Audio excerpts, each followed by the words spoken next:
Morning. We are looking at the Alter Rebbe's Shulchan Aruch, Code of Jewish Law, chapter 473, Tuf Ayin Gimel.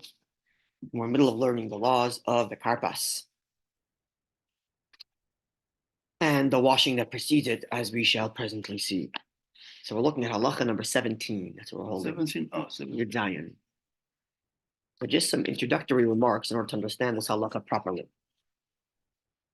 The halachas he's going to be referring to are actually more related to the laws of Birchas HaNehenin, the laws regarding blessings recited over food that one enjoys, as opposed to specific to the karpas. And the question is how to observe the karpas, and being sure that one is doing so in accord with the laws of Birchas HaNehenin. So there are two principles to keep in mind before we begin this set of halachas. Maybe three, but two. Let's start. So number one is like this. With regard to, let's just preface, right? You have two types of brachas for Birchas HaNehenin, two blessings what that person makes in thanking Hashem for food. One is after one finishes eating, bracha achrona, right? Which at least as far as bread goes, the full meal goes, it's a biblical commandment, okay? And number two is the bracha rishona, the bracha you say before, right? Now, the bracha one says before is rabbinic, it's instituted by our sages, because the Gemara says it's forbidden to enjoy anything in this world without first acknowledging Hashem.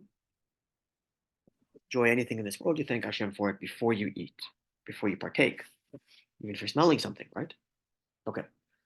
Now, our sages instituted that when you say thank you to Hashem for foods before you eat, you have to be specific about what you are eating, right? It's a lesson in saying thank you. If you say thank you to your wife for dinner, it's one thing.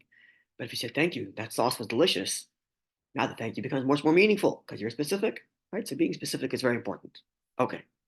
So now, in this set of laws, to be specific on your thank you before you eat a food, it gets very detailed and very, very complicated. What falls into what category? And there are a number of categories. For the purposes of this conversation, when we're going to talk about vegetation, things that grow from the earth, you have two categories. You have ha'etz and you have ha'adama, right?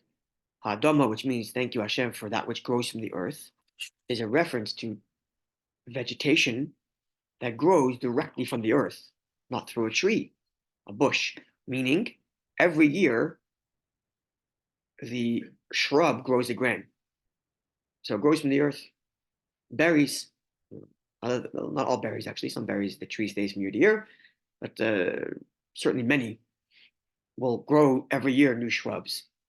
So that's growing directly from the earth. That's Hadama. Then you have Ha'etz, which is thank you Hashem for the fruit of the tree. That means the tree stays from year to year. Apples, oranges, the trees are always there, and then new fruit come every year. Now, that's number one. Within the realm of thanking Hashem for Hadama, not always is it called vegetables, because what we classify in English as vegetable doesn't necessarily follow the classification for Hadama. That's why it was very specific. Hadama is specifically the kind of vegetation that every year grows again from the earth directly, whether it's a fruit or a vegetable, by modern terminology. Now, the halacha is like this with regard to Hadama. You only make a Hadama on the food if you are eating it in the most common way it's eaten. So let's just take a potato, for example. It grows from the earth every year. Every year. It only goes directly in the earth. So that's definitely Hadama, right? Now, by and large, people do not eat raw potatoes. So if you ate the potato raw, you would not make Hadama. You would make shahaka, because you're not eating it in the way it's properly eaten. When you cook it, now it becomes Hadama, because now you're eating the vegetable in the way it's supposed to be eaten. Likewise in the reverse. If it's the kind of vegetable which most people or properly eaten, while raw, then you'd make hadama then. And if you cooked it, you'd make shahakal, because now you've taken it out of its proper way of eating. This is the general principle. The details of this are extensive. What is it always eaten raw? Is it not always eaten raw? Is it being cooked together with other things or not being cooked together with other things? The details of this are really, really, really extensive.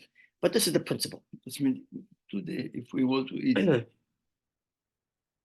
potatoes cooked with should shakol? I just finished saying.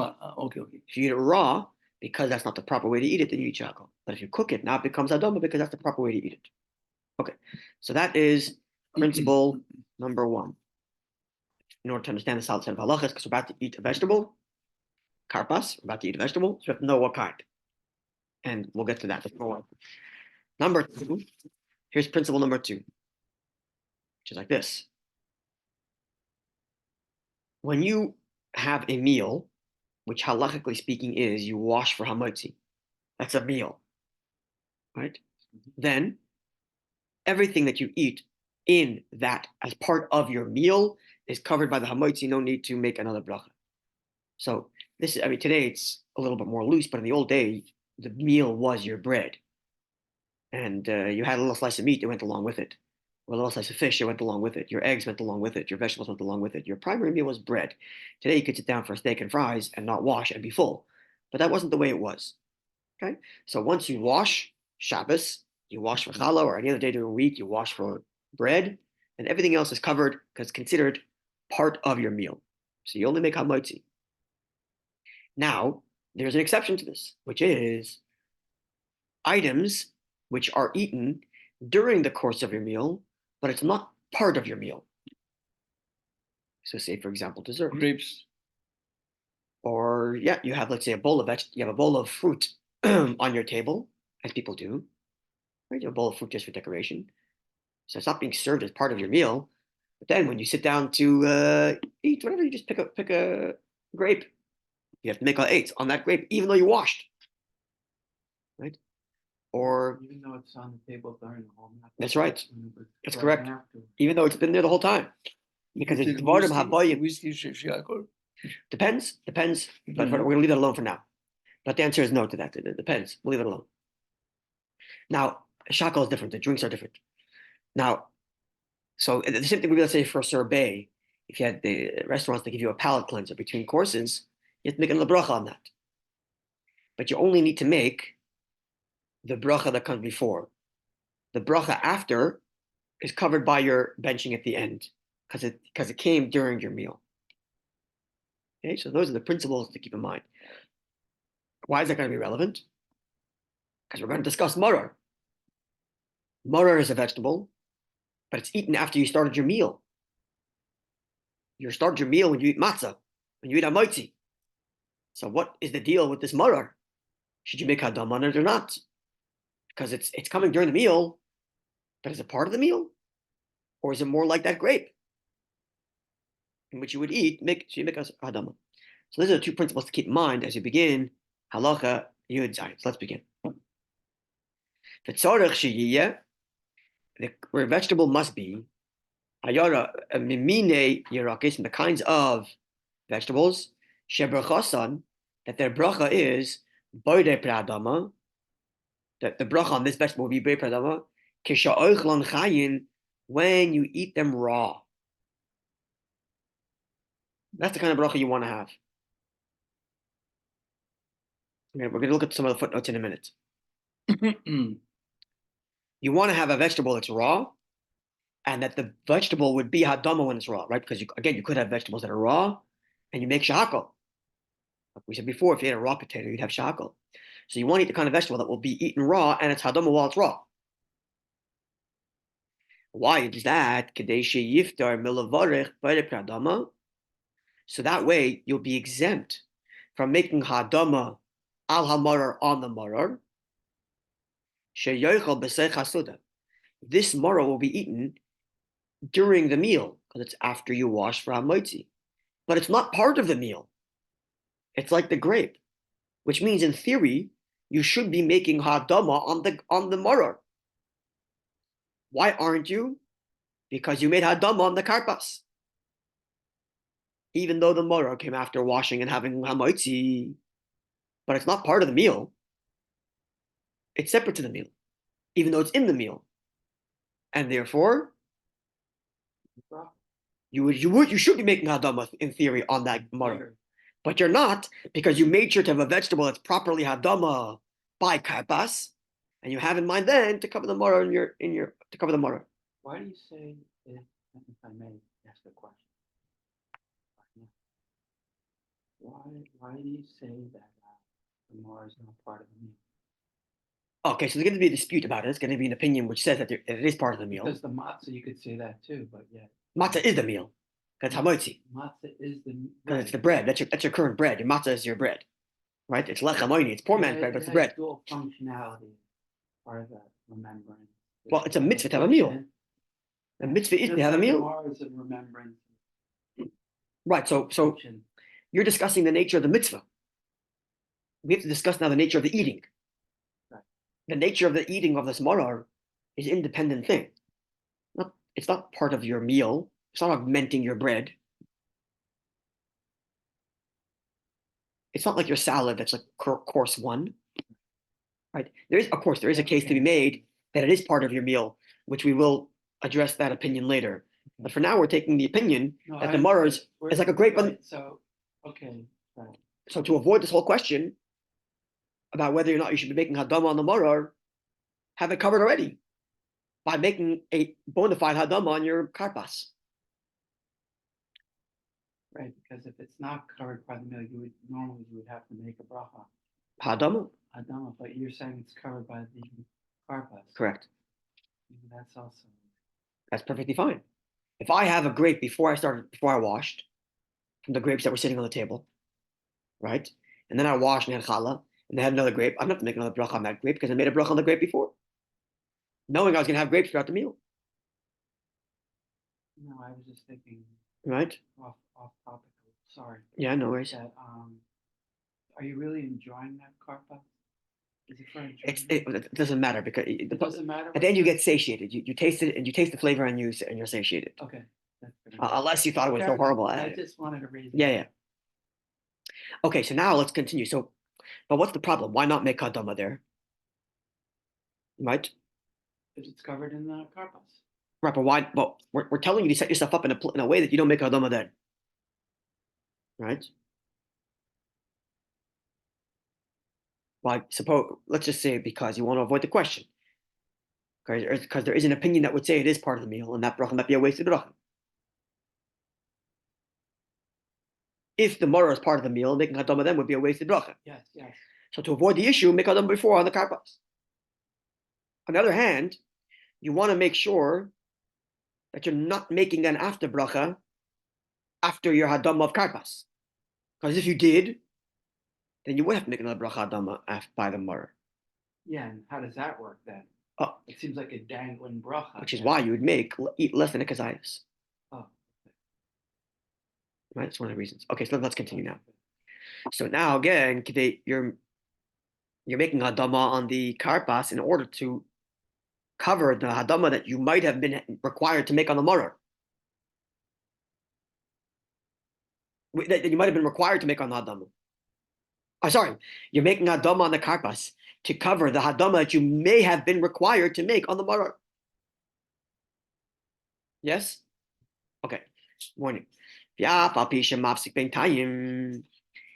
though in the meantime you're making a major separation, major interruption, good morning, or after footnote 98, even though you're making a big interruption between your first hadama, the hadama you made in the karpas, and until you get to the hadama or the extensive hadama that you would have made on the morah, that's not being covered by the hadama of your karpas, you're making a massive interruption. Ba'agada, you're reciting the whole Haggadah.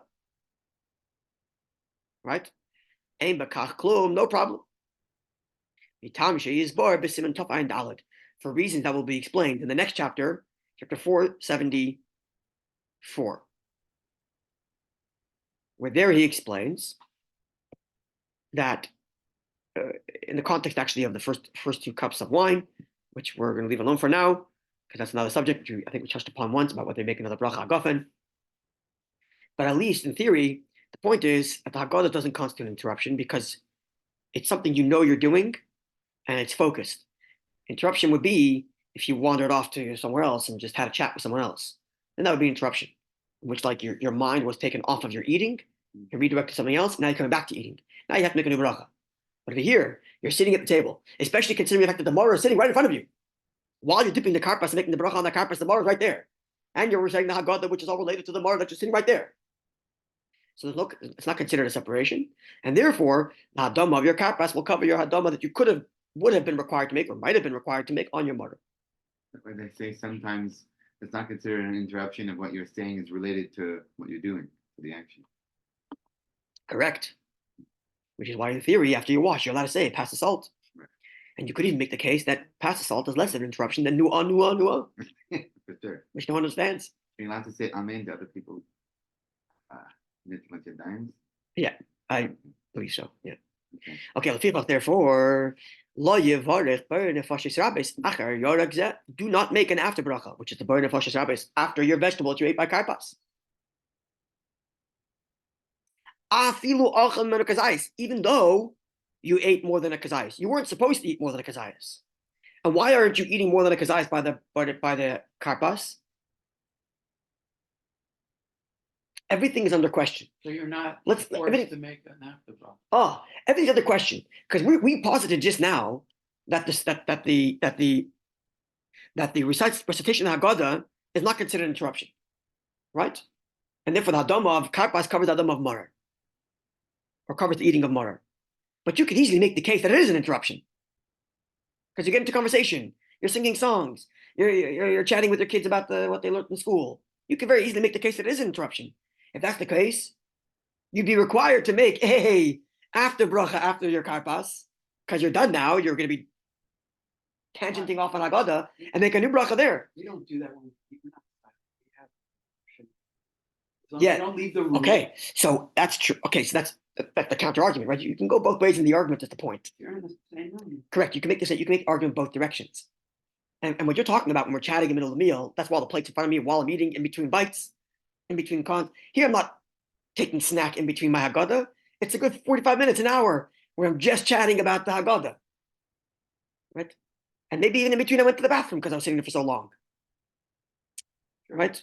Right. You can make the argument. You can make the argument both ways.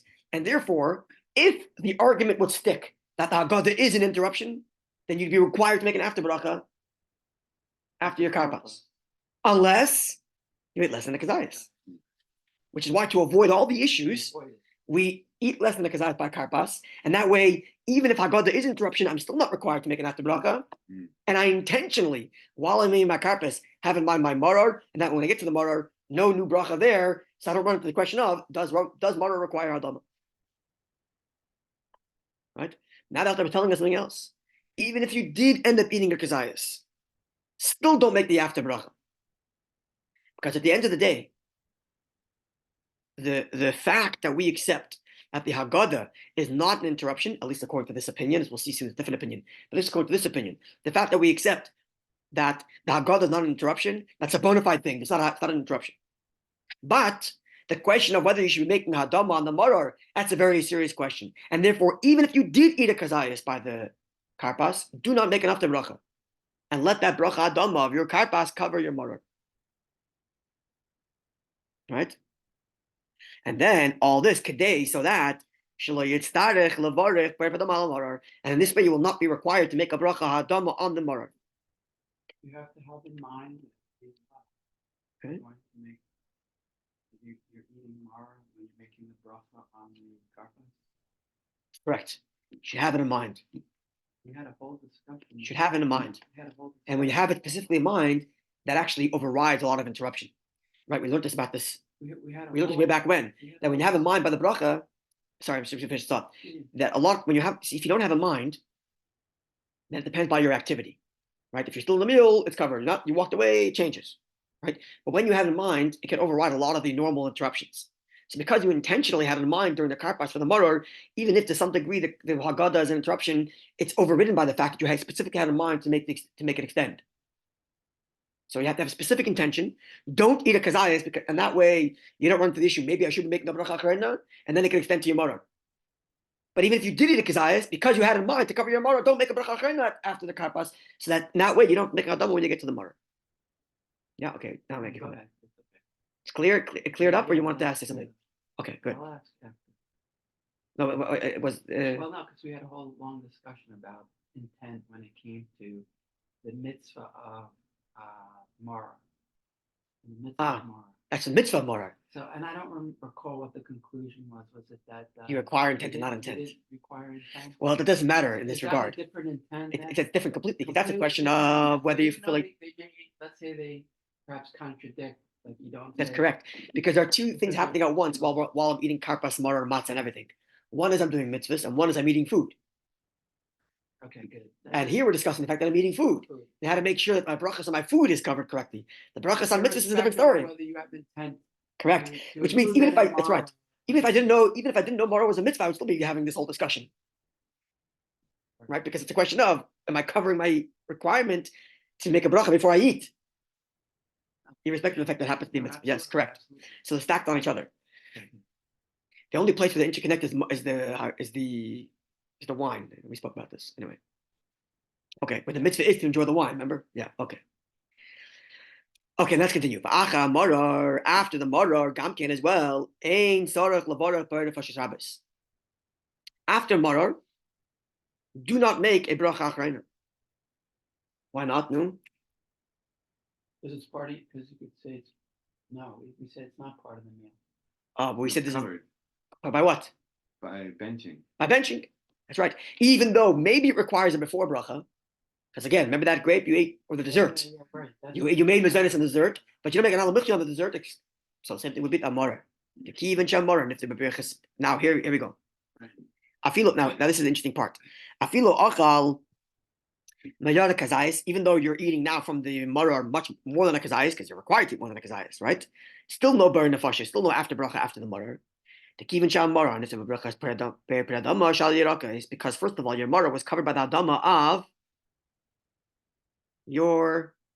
Now, one second. Here's the question. Here's the question. Okay, so I'm not making an after bracha on the maror because it's covered by benching. What about karpas? Karpas came before I washed. What after bracha is it covered by? If I did eat a kazayas, if I mistakenly ate a kazayas of karpas, which after bracha is it covered by? I ate it before the meal. Yeah, but you tied it with your intent. You tied it to the Mara. Atazai. So exactly right. So there's a two-way relationship here. Karpas gives your maror the before bracha, and because you tied your karpas to your maror, which is covered by your after bracha, is now going to cover your karpas, which was attached to it. The fact that you extended your first bracha of karpas to the maror. So it's like a mutual benefit. Benefit or connection. The karpas provides the before bracha to the maror. And because the karpas provided the before bracha to the maror, therefore the maror now becomes an extension of karpas. And therefore, the after bracha maror, i.e. your benching from matzah, is going to cover your karpas, which is extended to it via the fact that you covered it by your first bracha. See? Okay, so let's see. Therefore, the kivan sham maror nifter because the maror has been attached to the vegetable of karpas via your body peradam that you made by karpas to cover your maror. Therefore, gamma yerakos, also the vegetable that you eat by karpas, niftarim bebracha shel maror, get covered by the benching of maror. And what's the benching of maror? What's the benching of maror? Suzy. The berachas hamazon. This is the benching after hamotzi. Yeah. Because the maror comes in the middle of your meal after you wash for hamotzi. Even though it's not part of your meal, it comes in the middle of the meal. Right. And therefore it's secondary to the main meal, your bread, i.e. your matzah. It's covered by your berachas hamazon. Just like any fruit that comes in the middle of your meal, even though it's not part of your meal, and therefore you're required to make a fore bracha, because it came in the middle of your meal, you don't make an after bracha. So that grape that was sitting on the table, and in between you decide to eat it, it's not part of your meal, so you got to make a eitz on that grape. But you don't bench after it. The benching after your meal will cover the grape as well. So likewise, the benching after your meal covers your morar. And if by extension covers your karpas, because your karpas was linked to it by the fact that you made it before bracha, but the karpas was having a mind of morar. Is that the same that? How great is that? You need a sip of coffee or something? Yeah. But what's amazing is, this is why I love learning the details of the halacha here. And especially without the Rebbe Shulchan Aruch, who doesn't just tell you what to do, but explains to you why you're doing it. When you end up understanding the intricacies of the halacha, you end up appreciating your observance of it so much better. Because when you make the before bracha, the instruction says, have in mind the morar. You might say having in mind because it said so. But now you understand what's happening. Because there's all these different halachas and all these different principles that coalesce, and you have to like make sure that all the principles are covered. You have the principle that something comes before the meal has to have its own bracha, but the after bracha is different. And once you know all of that, it gives you so much more appreciation for the detailed instruction that you receive in the Haggadah. Do you want to say something? No. Make sure you had enough provisions there after that lengthy discourse. Okay, but now comes here comes the big thing. And likewise, what happens if you only have a raw potato? What's the bracha on a raw potato? No, shakal. You missed the beginning of the thing. The principle is that when it comes to vegetables, if you eat them in the unusual way, you make shakal. So you're eating the potato raw. Right. You have to make shakal. Right. So now what do? Wait, what's the question? I make a potato. I only have a raw potato. So I made a shak, and I'm eating it for karpas because I have to, as per the requirement to dip and raise the curiosity of the children and so on. So what bracha would I be making on that vegetable, on that potato? Shakal. So now, how do you cover the mar? I can't, and therefore it's you have to make a bar perdam on the morar. At least according to this opinion. We'll see tomorrow the other opinion. But then if you ate more than a kazayas of that potato, you make a burn of Shabbos. At that point, you might as well make. At that point, you might as well eat more than a kazayas. Why not? If you're making a shakal on your karpas, you might as well eat more than a kazayas and make a burn of Shabbos. Because you're not, the whole reason why you're avoiding the bracha is because you want to link it to your morar. But if you're making shakal on your karpas because you're eating a raw potato, right? Then you might as well make a bracha. Okay, let's look at footnote. There's a bunch of footnotes here, but I explained most of them. Let's look at not 97. Sorry, that one I explained already. Or actually, is there something I want to look at? Did I catch you saying before that if there's like grapes on the table, that you're supposed to make a special bracha for them during your meal? Yes, it's not part of your meal. That's the whole principle here, right? Which is why you want to. Why is it you want to cover your morar by your karpas? It's coming after you wash. Right. Once you wash, everything's covered. Right. Why? Because that morar might be like a grape. It's coming in the middle of your meal. It's not part of your meal. Right. And therefore, it might be required to have its own bracha. Right. And if so, you want to get it covered. Right. So cover it by your karpas. Right. Which you said before, how much? Before, it's right. And that's right. So if you had a grape before you washed, right, and you knew you were going to have grapes after you washed, right, then the bracha on your grape ha'etz before your meal covers the grapes in your meal. Huh. And because you ate the grapes in your meal, it's extended to your benching, and if no benching on the grape before, just like we're doing now with the morar. Right. Okay, let's look at footnote 97 because it's gonna summarize a lot of things we just said and explain to us the Chabad custom here. Okay, let's see. The Alter Rebbe specifies. Yeah, footnote 97. You see it? Footnote 97. It's a long footnote. We're going to read through it, and then tomorrow we'll see opinion number 2. Not much of the halakha is going to change because it's a full page. Oh, wow. Okay, we'll read it through. We'll understand all of it because we went through the principles already. 97, you have it? Right here. Yeah. So, oh, wow, here's a page. All right. No, it's a column. Okay, the Alter Rebbe specifies that the vegetable eaten for karpas must be one which the blessing Borei Priadoma is made recited while it is eaten raw. Because there are some vegetables over which the blessing Shahakal Niyabidvara is recited when they are eaten raw, right? Which we explained. If usually it's eaten cooked, like potatoes, then if you eat it raw, it's Shahakal. The Alter Rebbe said, make sure the vegetable you're eating, while it's raw at least, is Hadama. As the Alter Rebbe rules in section 2053, when turnips, carrots, and the like are eaten raw, look, you see, includes carrots there. Right. The blessing shakal lebidvare. Okay, we'll get to the second. You're all saying, what do you mean? Carrots we eat raw all the time, right? We'll get there. Yeah. The Alter Rebbe writes in section 2053, when turnips, carrots, and the like are eaten raw, I'm going to put potatoes in there. The blessing shakal lebidvare should be recited over them because they are not planted with the intent of being of them eating in this manner, because no one wants to eat them raw.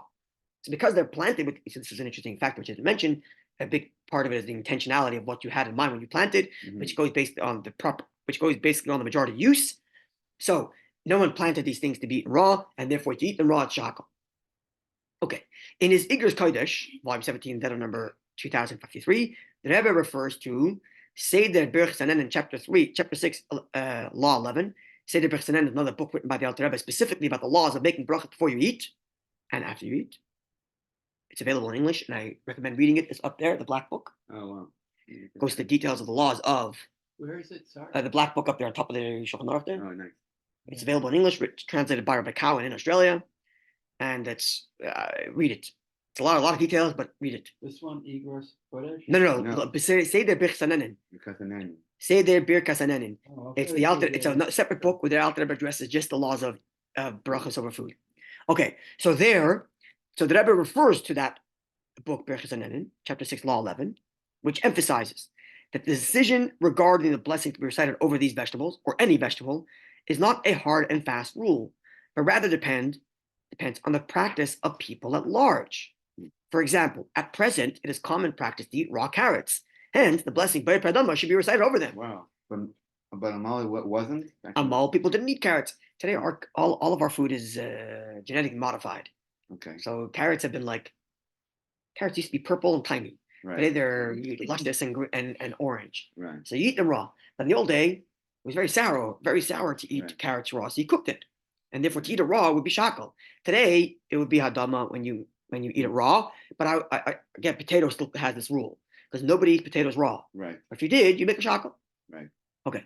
Moreover, continues the footnote, in section 2045, the Alter Rebbe cites the opinion of the Arizal, see Shar Mitzvahs at the end of Parshas Eikev, who would recite the blessing B'orei Pradama on all produce that grows from the earth, regardless of whether or not the produce was cooked. So the Arizal disregard this whole rule. From the earth, Hadama. Even so, the Alter Rebbe rules that one should always recite the bracha Shahakal Niyah before eating certain raw vegetables. I.e., namely, Right. extremely sharp onions and garlic, since it would never be customary to eat them raw, because they're so sharp. Nevertheless, and that source, the Alter Rebbe writes, that one should recite the blessing before eating ordinary onions, which are not so sharp, even when eating them raw. So if you have these onions that are like impossible, they're very difficult to eat when they're raw, then you make shakal. Or garlic today. Actually, people eat raw garlic. Yeah, I know. Really? people that do. And is it common? I guess in salad it's common to have chopped up raw garlic. No. I think that's common. Raw onions. Okay, so let's just say you ate a garlic clove, you probably make shakal if you were the anomaly, right? But onion, Onion's pretty common. here you could see the Alter Rebbe is like in between. He says sharp onions don't. Right. there's Raw just- onions, there's yes. So different you have to go by different- common practice. And common practice today is we do eat raw onions, and therefore you make hadama. Now comes we're building up to this final note. Yeah? Yeah. In the Alter Rebbe's time, and indeed until relatively recently, the last paragraph, in many regions, yeah? Okay, so final comment, this is the most important thing. This will also lead to this. In the Alter Rebbe's times, the last paragraph, and indeed until relatively recently, in many regions, Oh, wait, we're back to the text. yeah, well, no, in the footnote, the last paragraph of the footnote. Oh, In the Alter Rebbe's time, and indeed until relatively recently, in many regions, it was difficult to obtain fresh salad-based vegetables at Pesach time. It's after the winter. How are you getting a fresh vegetable in Russia? Right. What's available to you? Potatoes and onions. That's all it's available to you. Right. If you're living in Sephardic lands, Winter it's beautiful in summer, and Maybe Adama. okay, you can get your celery, you can get your parsley. Right. But where are you gonna get that in Russia? In the middle of Pesach after all winter? Yeah. Can't? Is this they would make. And like especially a- if you- on- on- Oh, so you can get one second. So you can get potatoes and cook them. But the Alter Rebbe said you want to get vegetables that you eat them raw while making hadama. So which vegetables available to you? Onion. Onions. For that reason, it became Babich custom, as well as many other communities in Russia, Lithuania, and Poland, to use an onion for karpas. Oh. As you could say. Some also adopted the practice of using potatoes because that was available, and you can cook it. Well, I would think And then it becomes hadama when you cook it. But the Alter Rebbe said specifically you want to have raw things that are hadama, which is why we eat onion. Yeah, I would think that. Even though parsley is the same thing for the same price. I It wasn't available in Russia. The Yeah? onion could be the maror.